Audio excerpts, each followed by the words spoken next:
ગુરુ અને શિષ્યના નાતાની આપણને પહેલાં તો ખબર હોવી જોઈએ. આપણે દીકરા દીકરીનું હક પણ કરીને તો આપણે આપણી નાયતમાં કરીએ છીએ, અને નાયતમાં કરીએ તો પછી દીકરીનું મોહાળ પૂછીએ, દીકરીની માનું મોહાળ પૂછીએ. આપણે ગુરુનું કાંઈ પૂછતા જ નથી કે મારે શું કરવાનું છે. કંઠી બંધાવી લીધી કે બસ એમ નુગરા નથી, એવું નકરું નથી. જીવનની ઓળખાણ કરવા માટે બાપુ સદગુરુની જરૂર પડે. તમારા અને મારા માતા પિતા છે ને આપણા ગુરુ છે 100%, પણ એ મા બાપ છે ને એ જન્મ આપી શકે, લાલન પાલન કરી શકે, ઉછેર કરી શકે, ઓળખાણ ન કરાવી શકે. ઓળખાણ માટે બાપુ સદગુરુની જરૂર પડે. તમે કોણ છો, ક્યાંથી આવ્યા છો, ક્યાં છો, ક્યાં જવાનું છે, આની ઓળખાણ તો બાપુ માથે જો એવો કોઈ ધણી હોય ને તો આ બધું નક્કી થાય એવું છે. બાકી જાણે છે બધાય, પણ આ એકની એક વાત મહાપુરુષો કીધા કરે છે, પણ આપણને જીવનમાં ઉતરે નહીં. આનો અર્થ શું? આ રામકથા એવું બધે વંચાય છે, તો મૂળ રામકથામાં વાત તો એકની એક જ છે ને કે અયોધ્યાના રાજા દશરથ ને 4 દીકરા ને એક વનમાં ગયો ને સીતાજીને રાવણ લઈ ગયો ને રામ ત્યાં ગયા ને સીતાજી રાવણને મારીને સીતાજીને લઈ આવ્યા. ગમે એ મોરારી બાપુ વાંચતા હોય તો ભલે, મારા જેવો વાંચતો હોય ભલે, વાત તો આવડી આ જ ને બીજું શું છે? આમાં સાંભળીને વ્યૂ આવવાનું એવું છે ને કરવા. હું તો કથામાં અહીંયા હમણાં કથામાં હું આવ્યો હતો, પણ મારે પછી પ્રોગ્રામમાં નહોતો ટાઈમ, એટલે નહોતો રોકાણો. હું તો આ વણતો અને કથાનો રાફડો નહોતો ફાટ્યો. આપણે એમ કે આટલું બધું ધર્મ ને આટલું બધું પુણ્ય ને આટલું બધું આ માંડવા ને ધૂન ને ભજન ને પાર વગરની આટલી ભક્તિ થાય છે, તો આ બગાડ કાં નથી અટકતો? બગાડ તો અટકવો જોઈએ ને. આ ખોટું છે મેં ન કહેવાય ને, આપણે કાંઈક રોકાવું તો જોવે ને. તો આ ખોટું છે એ ન કહેવાય, તો આવડું સાચું હોય તો અટકતું કાં નથી? વિચારવા જેવું તો છે કાંઈ. એક તમે કથા કરાવો અને કથામાં ફાયદો શું, મારો કહેવાનો અર્થ એ છે. તમને ફાયદાની ખબર ન હોય તો આ કરવો શું કામ જોવે? કથા કરાવ્યા પછી બાપુ બાપ દીકરાની જો તિરાડ હોય તો મટવી પડે, ભાઈ ભાઈની તિરાડ હોય તો મટવી પડે, દેરાણી જેઠાણીની તિરાડ હોય તો મટી જવી પડે બાપુ કથામાં, તો ફાયદો.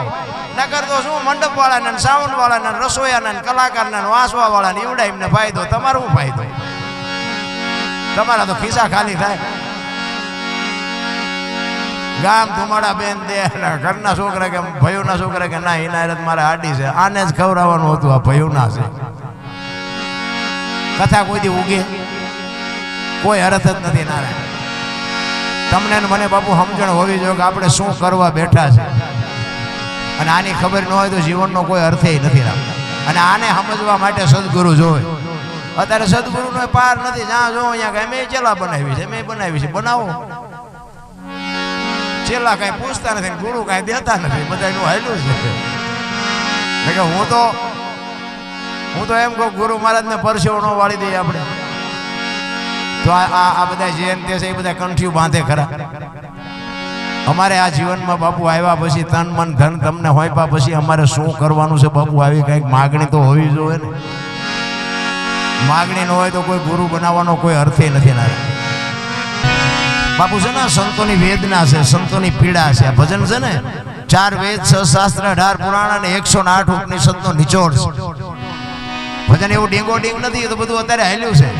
સોપડા લઈ લઈને બે જશે, અમે એટલા લેવી છે એટલા લેવી છે, એવું નથી. આ જીવનમાં ઉતરવું જોઈએ. આ ધંધો ખોલ્યો દુનિયા, અને જેને ભજન કર્યા ને, જેને અનુભવ કર્યા ને, એને જોડું નથી પહેરવા દીધું દુનિયાએ. કઈ મજા લૂંટી છે પોતાના જ નડ્યા બધાને.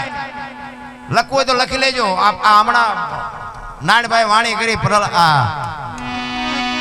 4 યુગની, એમાં પહેલા યુગમાં જ બાપુ પ્રહલાદે પાઠ માંડ્યો ના બાપુ આ ધર્મની આ ભજનની ઉત્પત્તિ ન્યાથી થઈ. એના ગુરુ શ્રીભાઈ કુંભાર હતા.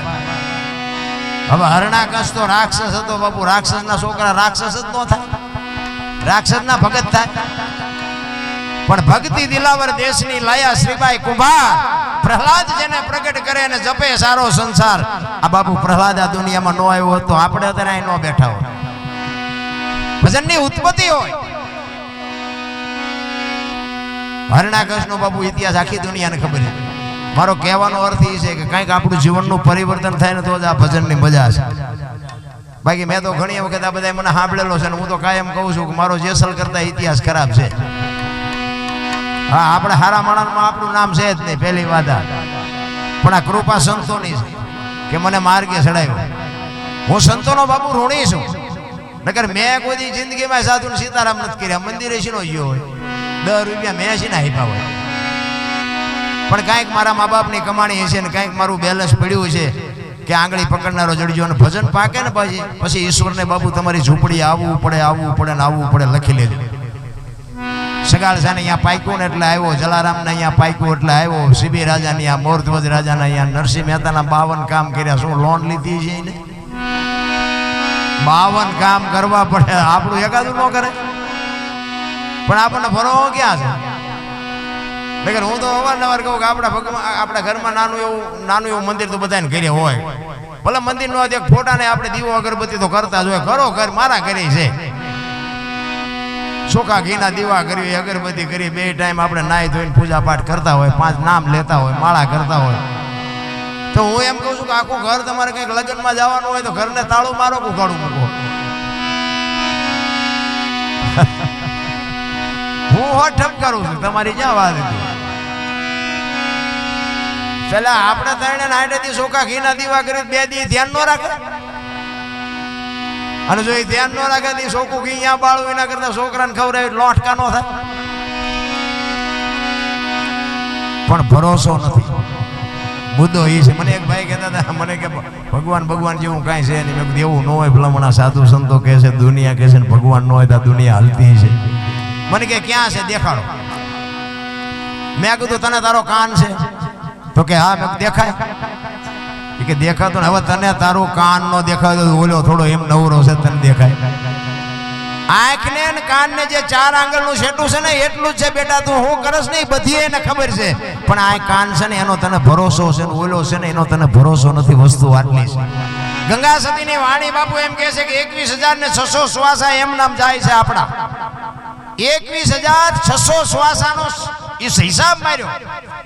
1 મિનિટના 15, 1 કલાકના 900, 12 કલાકના 10,824 કલાકના 21,600 જ થાય. ગણવા હોય તો ગણી જોજો. આ બેઠા છો ને બધા ગણી લેજો. એટલે સંતોએ કીધું કે આ બોલે બીજો નહીં, પરમેશ્વર છે પોતે. અકલ મઠા અવળા મથે બહાર જઈને ગોતે. હરિદ્વાર વાળા કે દ્વારકા જવું છે, સોમનાથ વાળા કે પાવાગઢ જવું, તો હાસું ચાંસી તો કહો. ભરોસો જ નથી. ભલા અમે એક વાર ચોટીલા ગયા હતા, 2,000 ભાઈબંધ ઉપરથી ઉતરતા હતા ને અમે ચડતા હતા. મેં દર્શન કરી આવ્યા તો કે હા.